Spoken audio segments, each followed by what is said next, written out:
Hey, happy Friday, everyone. Andrew Legrand here from the Spare Law Group with a quick update for you today on the PPP. Uh, by the way, I've got Jazz Fest playing in the background, WWOZ 90.7 all weekend, outside enjoying some beautiful weather. So if you hear a little jazz in the background, that's what you're hearing right now.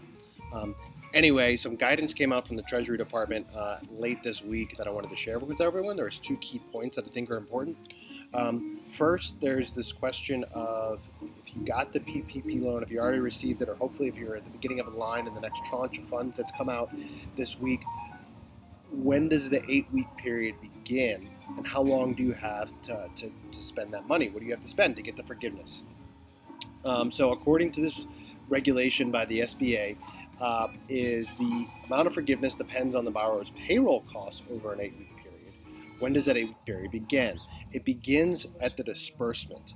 So the date that those funds hit your bank account should be the day that starts the 8-week period. If there's a discrepancy between the loan documents where it says disbursement and the date that actually your bank account funds, you probably want to consider using the earlier date there and err on the side of caution. So as soon as you figure out that disbursement date, automatically go ahead and calendar 8 weeks ahead of that.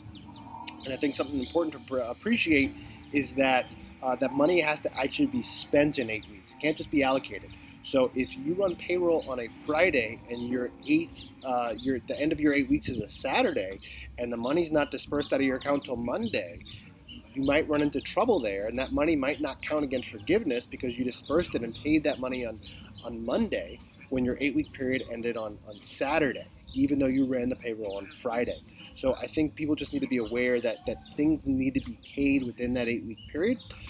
So you might have to run a bonus payroll. You might have to pay rent early. Just if you get towards the end of that period and you haven't used all that money on payroll, rent, utilities, etc., towards forgiveness, then you might need to strategize what you're going to do about that. So maybe calendar 6 weeks out to make sure, see where you are with those 2 weeks remaining. Second, there was a lot of hubbub about big public companies getting money. Ruth's Chris was one of them, famous here in New Orleans, but they received a lot of public flack.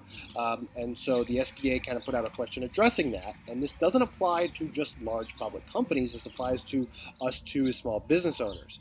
But every borrower on the PPP application has to indicate that due to current economic uncertainty, this loan request is required to support the ongoing operations of the company. So that is something to take into account. So if your business is booming right now, I have a few clients whose businesses they're hiring, they're kicking butt and taking names. They should probably not be applying for the PPP because it's not necessary to support their ongoing operations. At the same time, if your business has not experienced any impact at all, you might also fall into that category. So I think just take that into account. This is not money that's for every business. It's only to support the ongoing operations of the applicant. The big public companies kind of got, thrown into the limelight there and got exposed, and the court of public opinion really hit some of them pretty hard. But no one knows, and the Treasury might not even know yet how much they're going to be reviewing these applications or what's going to happen, or how this is all going to work.